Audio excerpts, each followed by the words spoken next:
Oh my goodness, it's Tuesday and here I am coming to you live. Araya AndaRa here coming to you from For the Love of Dragons.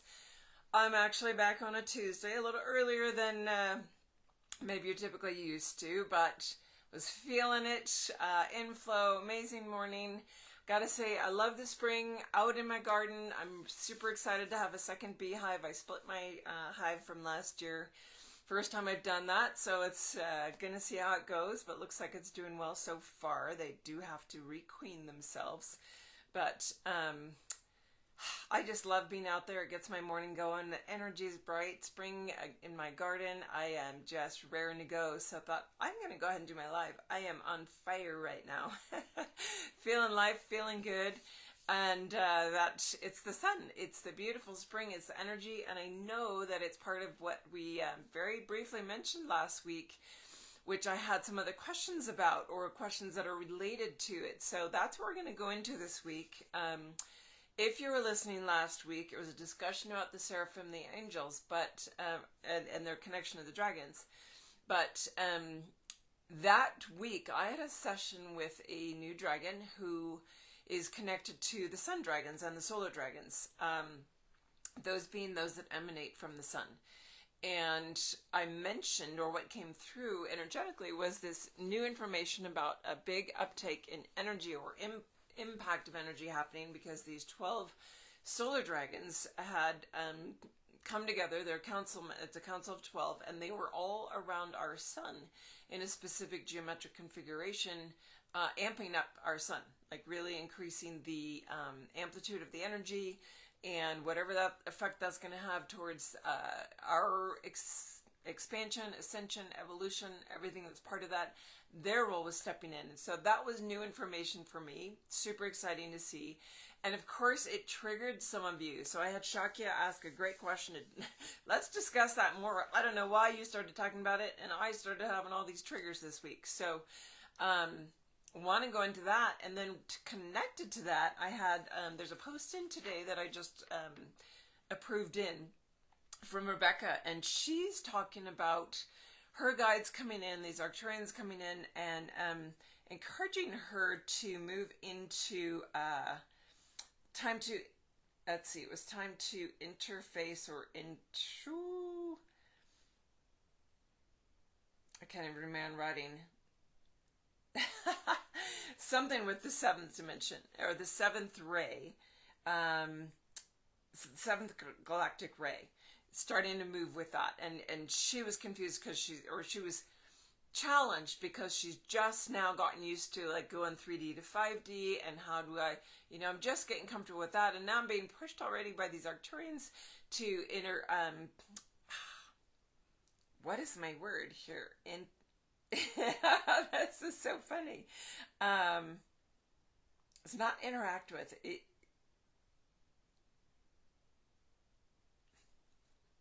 Interface with, bring in, and start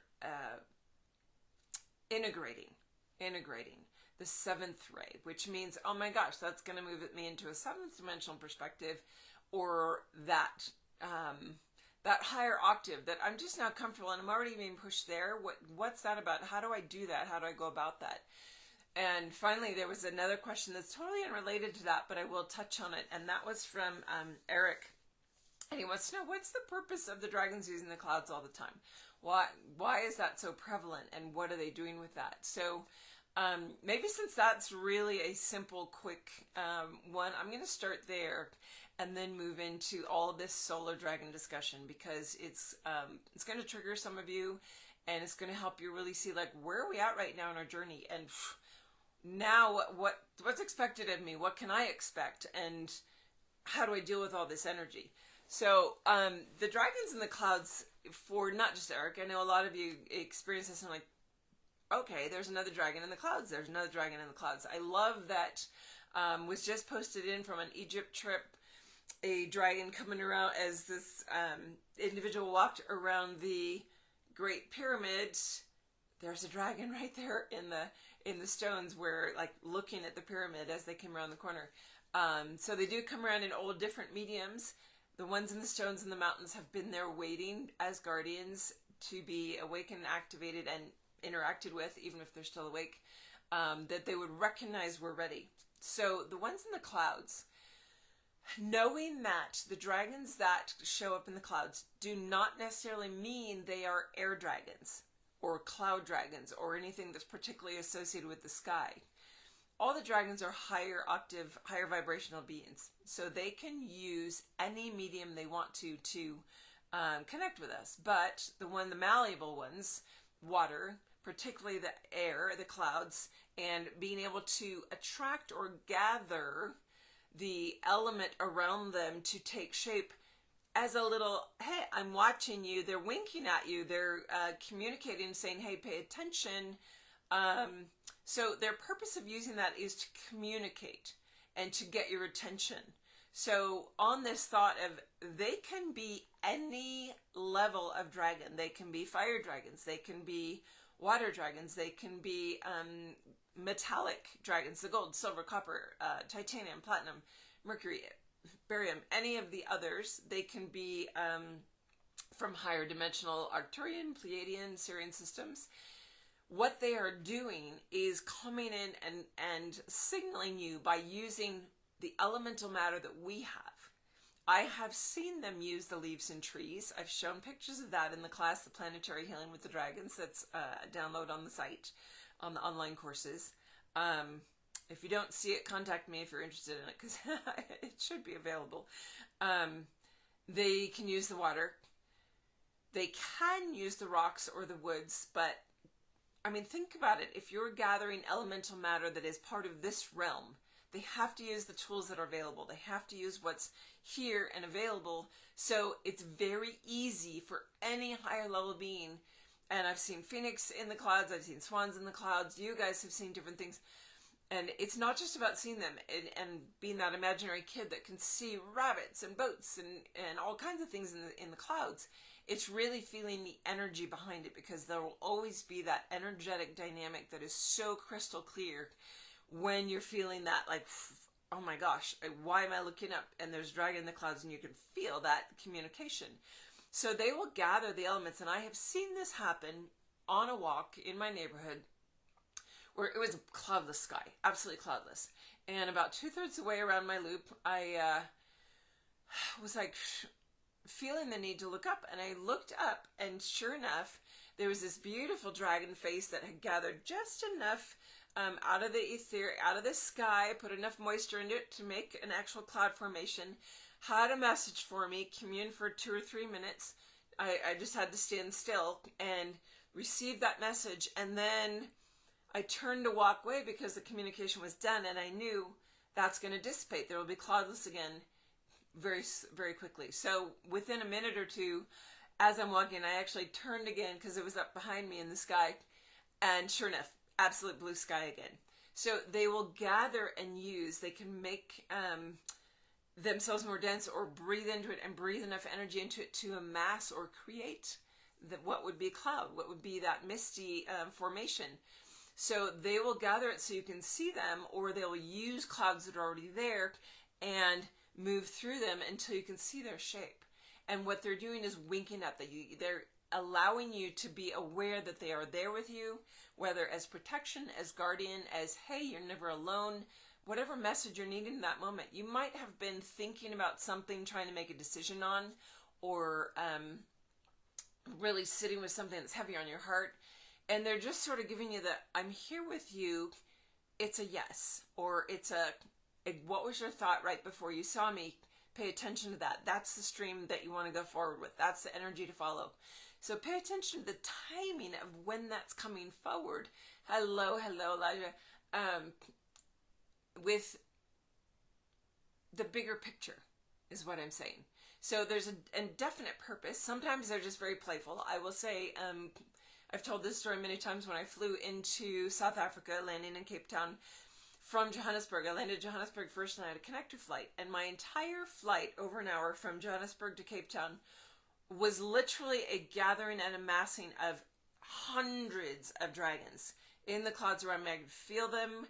I could see some using the clouds, and it was literally like an escort and a celebration that I was finally landing. They'd been waiting for me to come because they knew what was coming. They knew the activation of the female black dragon was coming. They knew some other pieces that I would be doing there, and they wanted to be a part, and they wanted to celebrate. Oh my gosh, there's a human that really can, like, she's a dragon lady and she's here, and I'm certain I'm not the only one in the world, but they knew who I was. They could feel my energy, and I had this greeting, this welcoming committee. It was incredible. So they will come for many reasons, but there's always a purpose, and that's, they often use the skies because it's the most malleable, evident element that we will look at and notice more quickly. They do use wind as well. I will say that after activations in Sedona, it's interesting that this is coming to mind. Some of the first activations that I did with my dragon hearts in Sedona, it was a marker of completion that they would show me, that every time an activation was actually complete and successful, this massive wind, like totally windless day or tiny breeze would pick up, and this big gust would go through for about 30, 45 seconds, maybe a minute, and then it would die back down. It was like, all right, mission completed. Whoosh, we're off. We're gone. And that big upswing of all their wings or whatever would send this big gush of air through. So that's another way that they use the elemental air to communicate with us. So just taking that to heart, like paying attention when you see them, when you feel them, what was going on in you? What were you thinking about, contemplating, in the middle of feeling? And what are they trying to show you? Paying attention to that. It's like for a lot of people that see 1111. When you see repeating it 222 or 444, 1111 on the clocks or on license plates or wherever you see it. That, you know, is like your guides trying to speak to you or giving you that confirmation. It's exactly the same with the dragons. So, love that question, Eric. Thanks for bringing it up again, because we discussed it long time ago. Hi, Teresa. So let me go back into the solar dragons. And I mentioned last week, I think I did call them sun dragons. They're around our sun. But I remember the term solar dragons actually being really present in the reading and feeling that counsel, even this morning, sitting with it again, and that uptake. They are solar dragons. What's the difference between a solar dragon and a sun dragon? And a sun dragon is a lineage of solar dragons that comes through the sun. They're birthed out of suns. But when I say the 12 solar dragons, as a council, the solar dragons each are the core of a sun that is the central sun of their system. They are a solar system, meaning they are top-notch. There can be multiple suns in a system, and the core one would be the solar king, the solar dragon king, or would be referred to as the solar dragon because that's the core sun. And without having to go deep into the lineages, just knowing like these are chosen hierarchical positions, energetic vibrational positions that are the 12 that are activating and holding with our sun. So I don't know a lot more about them. I can feel them. I haven't connected in other than them just making me aware this big activation is going on, and this is going to start picking up the energies, the frequencies. So when Rebecca actually put in this post in the last day or two, and I just approved it today, so I apologize if it took a day, but when she put in this input of like, well, now the Arcturians are moving me into integrating the 7th galactic ray, it absolutely fits because that uptick in energy is associated with what the solar dragons are doing around the sun and why we are running. So Teresa's saying, I've been feeling the dragons so powerful right now. Absolutely. Everything's an uptick. We're getting closer and closer to our own vibrational match, our own core signature, really stepping into the merge with that light body, which is your own dragon, which is, of course, they're going to be like, the celebration is happening. They are around us en masse, supporting that. So we're going to feel that very, very presence. And it is a jubilee. It is a celebration. They are like, woo woo, in game. We are at the end of the tunnel. We can see the light. I mean, there's just massive. I can feel it all in my body right now. Just like, woo. There's so much excitement with all of the galactic beings that the time is at hand. We are really, really close. And so on Rebecca's question here, many of you are in that place of, yeah, I can feel myself going into 5D and then I'm sliding back into 3 and I'm just getting comfortable with that, like what it feels like in my body and how that flow is, and feeling really in line with that, comfortable with that, well, be ready for the next step. So everything moving forward, I told you guys this, I think 2 solstices ago. So winter solstice 2 years ago, when my guides were saying, all right, go vegan for a month. You need before the solstice to have a full ramp up. Your body needs to be super, super light, because this one is determining, like, it's 5D and beyond. Like, where do you want to land? What octave do you want to move into? Because you don't have to stay in 5th. You can keep moving up. So those that will be, yeah, Teresa, imagine it to be like that that bell curve. When we go forward in a bell curve, those that are pushing the envelope forward, if it's 5D and above, and many of us will be going on to 6, 7, 8, 9, some will go higher and move out of this universe and be done with this place and this experience. Others are going to stay here as guardians and guides and service, whatever that looks like. So if you have the front wave that's going to push the envelope forward consistently, that's what you guys are here for. So be aware of that, Rebecca, and others that are listening. This was her question, so I'm referencing her specifically. If you are meant to be one of those that, you don't have to be a guide and a way shower or a speaker or a teacher like myself.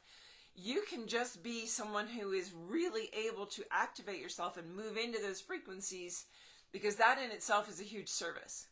You may be inspired to share that, help activate that for others, be a healer for others to help them get there as well. But you might not be.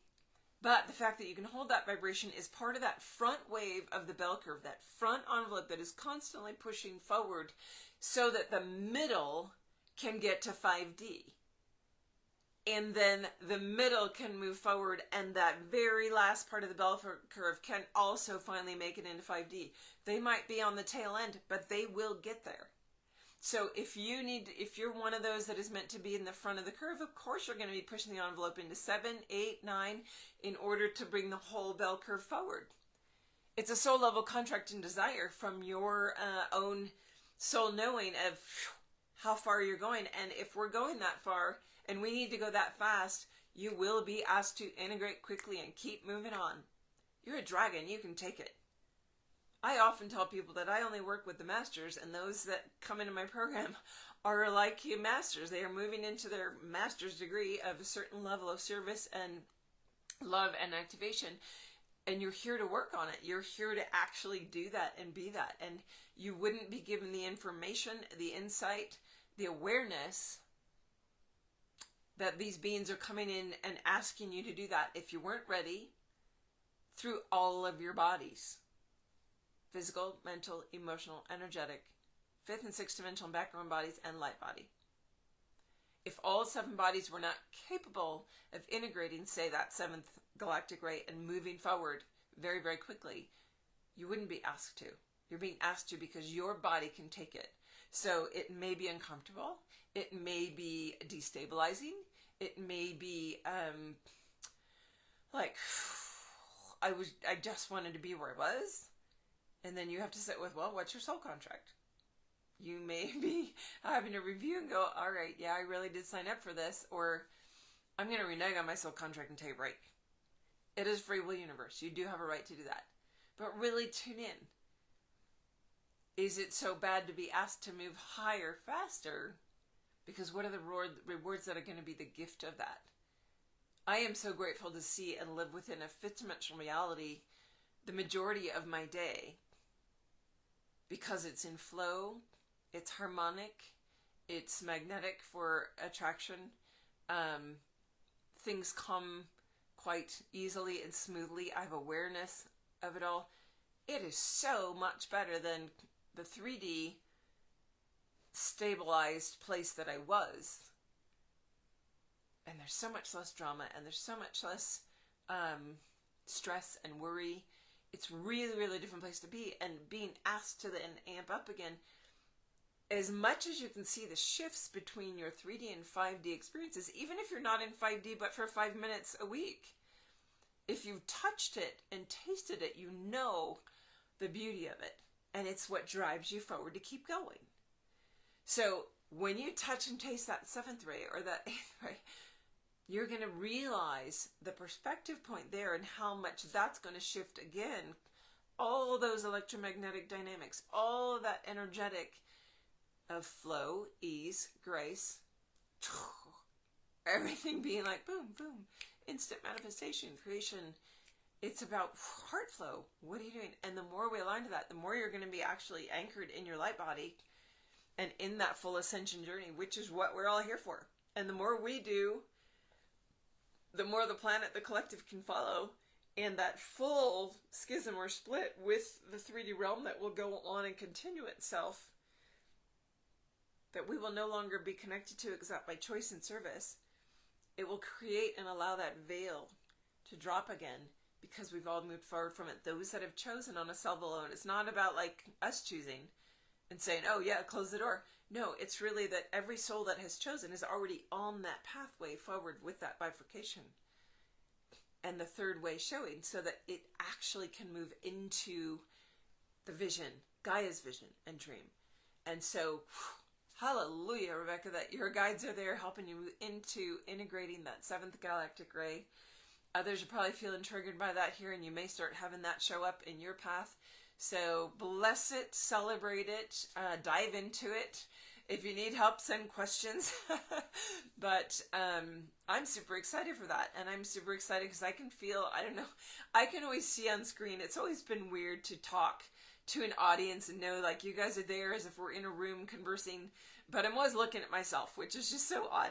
But I can always tell when my full dragon is merged in and present with me, because my face changes, my eyes are brighter, there's more just dynamic energy within me, and I can see it on screen today.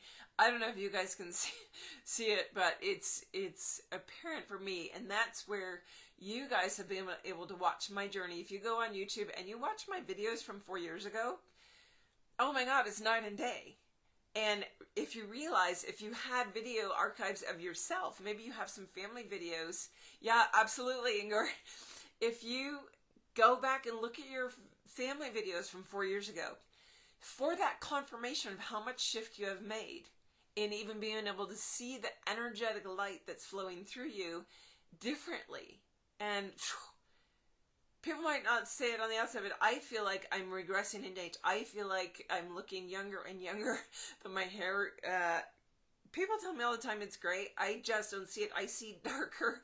I see like 6 different colors. I feel different. I'm in the best, probably close to the best shape of my life. And I used to row crew at UCLA, which is saying a lot. So I'm feeling good. I'm feeling strong. And I just feel like it all keeps getting lighter and brighter. And I would love for you to do that. Go back and look at your own, because when you have that confirmation of your progress, it helps you keep going. It puts you back on that track of like, oh my gosh, I can keep doing this. I felt like I was tired, but now I'm inspired and I can keep going. So with that, I'm going to leave it for today. Super excited for the questions that are coming in, the dynamic of where you guys are at, because I can always feel it by what's being brought in as questions. And yeah, being in flow, watching the big dynamic picture change. It may seem externally like there's so much chaos going in the world game right now, but it's because we're at that breaking point, that open the gates point, and it is, whew, it's go time, and I'm super excited. So sending you guys a lot of love from my big dragon heart, and dragon hugs to everybody. I will see you sometime next week. Send in your questions. I love having these discussions that really benefit and answer for you guys, rather than talking about whatever I want to discuss. So, yes, have a beautiful week. Go to the site if you're looking for guided meditations to move you forward, or you don't have the book or the deck yet. I am excited to confirm that the Divining with the Dragons deck got runner-up. That means second place out of over, I think there were 45 decks or so, and last year it was the most they'd ever had submitted. Best debut artist. So Nicolas Alejandro Peña of Argentina. Gracias. Felicitaciones a ti. So grateful for the incredible artwork in this, and sharing that around the globe, because the dragons are going, they're in over 50 countries now, I'm excited to say. I keep track of all the books that have been shared digitally over time in all the different countries, and that's going out on the discovery calls where I have moved into Lebanon in the Middle East recently. I had a discovery call with a dragon there, and that was so exciting for me, because I've been feeling the dragons in the Middle East and my whole body's tingling right now. And I just had a catch up with a dragon heart I haven't spoken to in a while, that actually was on track doing their dragon heart work, activation work, and they literally were all over the Middle East. Yeah, exactly, Elijah. And I know I'm going to get there one day, but the increase in activity and the waking of the dragons in that region, I know is part of this Dragon Heart's work. Bless her. Agartha I can mention because only my Dragon Hearts know her by name, with her dragon name. And it is exciting to see, and I know that's connected with why, hey, someone in Lebanon finally reached out for a discovery call, and that to me is massive. That's huge, and so excited to make that connection. Beautiful, beautiful dragon soul that I got to speak to for like 30-40 minutes. It was wonderful. So those discovery calls are there. That's what they're for, us connecting and getting you online with where you want to head. What do you want to do with the dragons? What can I inspire or help you move towards?